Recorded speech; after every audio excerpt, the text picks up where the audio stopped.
Assalamualaikum, Sampurasun, warganet dimanapun Anda berada.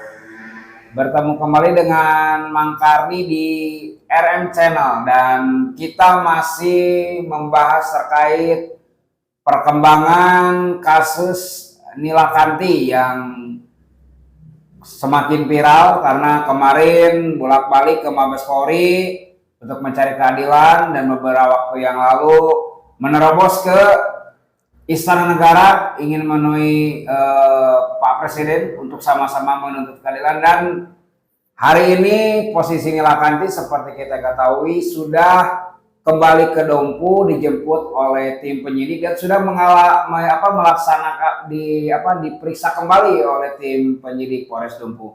Adapun permasalahan saat ini adalah bagaimana langkah-langkah tim litigasi, tim kuasa hukum Nila Kanti untuk mengawal masalah ini sampai selesai. Di samping saya sudah hadir Kang Ridwan Mubarok, yang kita kenal beliau adalah Ketua Cianjur Institute. Kita langsung ngobrol dengan beliau. Assalamualaikum Kang Ridwan. Waalaikumsalam warahmatullahi wabarakatuh. Alhamdulillah. Tetap semangat. Semangat. Oke.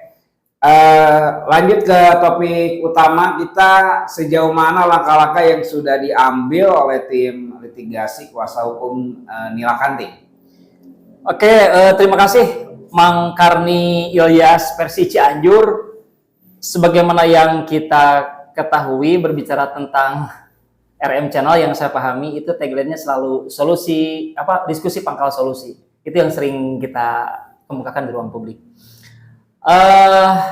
Berangkat dari diskusi sebagai pangkal solusi terkait dengan kasus yang hari ini viral ya di beberapa aplikasi ataupun lini masa media sosial mengenai Ibu Nila Kanti, sosok perempuan muda ataupun ibu muda dengan 3 orang anak, di mana yang salah satunya masih balita. Dia tinggalkan demi untuk mendapatkan suaka hukum dan mendapatkan keadilan dari pemerintah pusat, dalam hal ini adalah Presiden Jokowi dan juga Bapak Kapolri, Bapak Listio Sigit Prabowo. Kita tahu sejak tanggal 3 Januari 2023, lebih kurang 4 bulan berjalan lah, Ibu Nila Kanti berangkat dari Kabupaten Dompu, Nusa Tenggara Barat, berangkat ke Jakarta demi mendapatkan suaka hukum, hingga terakhir kemarin kita mendapatkan informasi di beberapa televisi swasta nasional dan juga media online bahwa beliau sudah dijemput kembali oleh pihak penyidik dan juga kasat dari Polres Dompu. Dan saya kemarin adalah bagian dari sejarah peristiwa upaya untuk supremasi hukum terhadap kasus Nila Kanti ini untuk wilayah non-litigasi. Kalau yang litigasi kaitan dengan proses pro justisia, proses peradilan, itu ada pengacara ataupun penasihat hukum yang sudah diberikan kuasa oleh Bu Nila Kanti dan keluarganya untuk bisa mengadvokasi dan mendampingi beliau, salah satunya Prof. Karnaen ataupun Pak Karnaen dan juga beberapa rekan pengacara lainnya.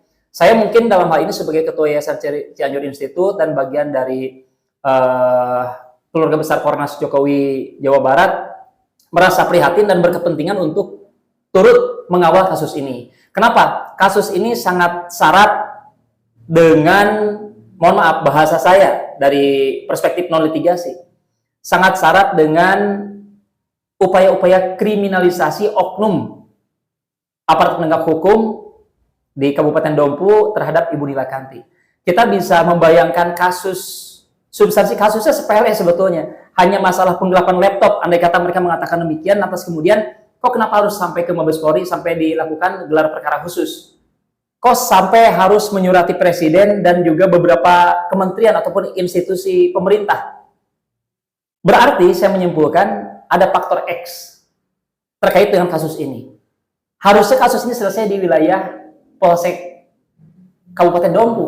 Tapi kenapa kok muncul di permukaan? Berarti saya berkonklusi ada faktor X yang tidak terurai ataupun ada prosedur yang memang tidak tepat yang dilakukan oleh oknum penyidik ataupun aparat penegak hukum di sana.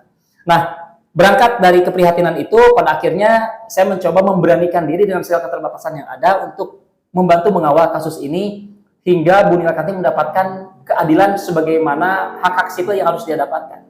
Nah, teringat apa yang dikatakan oleh seorang filosof juga pakar hukum bahwa in dubio pro reo lebih baik membebaskan 1000 orang yang jelas-jelas bersalah daripada memenjarakan satu orang yang tidak bersalah. Nah, berangkat dari adagium hukum itu, maka saya pun melihat ketika mendalami, memahami, dan pada akhirnya menyimpulkan, ini kasus kok terkesan dibesar-besarkan dan terkesan diada-adakan, sehingga muncul dalam benak saya bahwa ini ada indikasi kriminalisasi terhadap sosok Nila Kanti, yang mana kita tahu dari kronologis kasusnya bahwa berawal dari pelaporan adanya pencurian yang dilakukan oleh adik kandung kepala sekolah, lantas kemudian dikomunikasikan dua arah dengan pihak kepala sekolah, dan yang mana kita tahu bahwa kepala sekolah ini adalah kakak kandungnya si orang yang diduga mencuri, tapi lantas kemudian kenapa yang melaporkan justru menjadi tersangka? Ini kan ironis. Ya.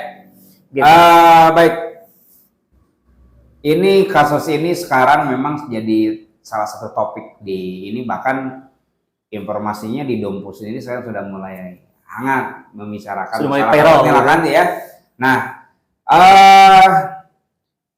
kayak hasil kajian dari tim non-litigasi sendiri, ini langkah-langkah apa saja yang akan ditempuh supaya kasus Nila Kanti ini cepat selesai untuk keadilan seorang Nila Kanti? Ya. Kalau berbicara tentang langkah-langkah taktis, strategis, bahkan politis yang harus dan akan kita lakukan, ini berangkat dari tujuan pokok kita, yakni terbitnya SP3 untuk kasus Ibu Nila Kanti ini. Karena Bu Nila Kanti tidak pantas dan tidak layak untuk dikriminalisasi oleh oknum-oknum aparat penegak hukum. Melihat substansi kasus ataupun hukum yang kita pahami. Nah, upaya kita yang paling pokok dan paling logis yang bisa kita lakukan adalah mengetuk hati nurani semua pihak, termasuk dalam hal ini Bapak Presiden Jokowi, Bapak Kapolri Bapak Listio Sigit Prabowo, dan juga Bapak Mahfud MD, yang mana beberapa minggu yang lalu kita sudah melayangkan surat ke 8 sampai ke 9 institusi lah, lembaga yang ada di Jakarta, termasuk ada Komnas HAM, Kompolnas, dan lain sebagainya, termasuk Kejaksaan Agung, Mabes Polri. Bahkan Bu Nila Kanti itu sudah bolak-balik, hampir 16 kali lah bolak-balik ke Mabes Polri untuk mendapatkan suaka hukum. Kemudian kita meyakinkan kepada publik, yang kedua kita meyakinkan kepada publik bahwa kasus ini kasus nasional, kasus ini kasus yang mana harus menjadikan semua orang berkepentingan untuk turut membantu dan memberikan suaka hukum serta atensi. Karena kalau tidak menutup kemungkinan suatu saat nanti akan ada Nila Kanti yang lain yang akan menjadi korban dari arogansi oknum aparat penegak hukum. Nah, kalau ini tidak diselesaikan, ini akan menjadi tendensi buruk, ini akan menjadi presiden buruk untuk penegakan hukum dan juga penegakan demokrasi di Republik ini.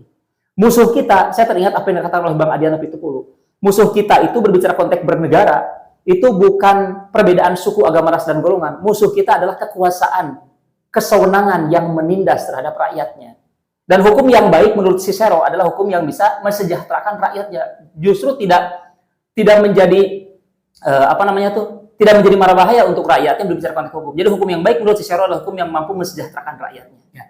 Apakah mungkin Nila Kanti mendapatkan SP3 menurut Bung Ridwan sendiri gimana? Berbicara konteks upaya penegakan hukum, apa yang tidak mungkin di Republik ini? Ketika orang lain saja dengan segala dalam tanda petik ya, mohon maaf, kejumawaannya, ada indikasi abuse of power, mampu melakukan apa yang memang tidak dibenarkan oleh regulasi. Kenapa kita yang hari ini memang diproteksi oleh konstitusi, oleh regulasi, kenapa tidak kita mengupayakan terbitnya SP3, dan SP3 itu akan terbit dengan catatan masyarakat secara nasional merasa berkepentingan untuk membantu Bu Nila Kanti, menetralisir, merehabilitasi nama baiknya, bahwa beliau memang tidak pantas dan tidak layak untuk dikriminalisasi kalau melihat substansi hukumnya. Ini berbicara konteks optimisme kuasa hukum baik yang litigasi maupun yang non litigasi. Saya yakin SP3 akan terbit dengan catatan Bapak Presiden Jokowi, Bapak Kapolri turut membantu dan memberikan suaka hukum terhadap Ibu Nila Kanti ini. Beliau ibu yang sederhana, yang baik, yang jujur dan berprinsip. Bahkan sampai 3 tahun berjalan, beliau memperjuangkan apa yang menjadi hak-hak sivil dan hak-hak hukumnya. Kalau orang lain mungkin 1 tahun sudah kolab, ini sudah 3 tahun berjalan, Pak. 4 bulan meninggalkan keluarga besarnya, Pak. Meninggalkan anak-anaknya yang masih kecil. Sampai kemarin terakhir dijemput oleh pihak Polres Dompu dan kembali ke Dompu. Dan kita berharap beliau diperlakukan dengan baik di sana. Kemudian, kalaupun harus ada proses peradilan, ya kita akan mengupayakan memaksimalkan peran untuk membantu dan memberikan pendampingan, pengadvokasian terhadap Ibu Nilakanti ini. Insya Allah kita Ya. akan berjuang sekuat tenaga untuk membantu beliau. Statement terakhir untuk kasus Nilakanti, harapan Anda seperti apa?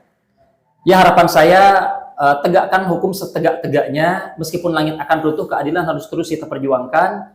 Kemudian juga jangan menjadikan jabatan, posisi yang kita dapatkan, yang kita emban hari ini untuk merugikan dan juga mengintimidasi orang-orang lemah. Kembali kepada logika hukum Cicero bahwa hukum yang baik adalah hukum yang bisa mensejahterakan, yang bisa memanusiakan manusia yang menjadi objek hukumnya. Demikian yang bisa saya sampaikan berbicara konteks kasus Nilakanti ini. Ya, oke. Warganet, demikian bincang kita dengan Bung Ridwan Mubarak, mudah-mudahan bermanfaat. Tentunya kami mengetuk hati nurani warganet, bareng-bareng kita dukung Nilakanti untuk mendapatkan keadilan. Oh ya, satu lagi Bang, mohon maaf sebelum Ya. diakhiri. Closing statement saya, tempatkan hukum pada porsi yang seharusnya. Muliakan hukum, tinggikan hukum pada porsi yang seharusnya. Itu mungkin closing statement saya. Oke. Oke ya warganet semua, mudah-mudahan bermanfaat. Kita bareng-bareng kawal kasus Nilakanti sampai SP3. Saya Mangkari dan Bung Ridwan Mubarak mengucapkan terima kasih sudah nonton tayangan ini. Diskusi Pangkal Solusi. Wassalamualaikum warahmatullahi wabarakatuh. Waalaikumsalam warahmatullahi wabarakatuh. Diskusi Pangkal Solusi. Sip, ini tagline yang bagus. Diskusi Pangkal Solusi, RM Channel. Sip.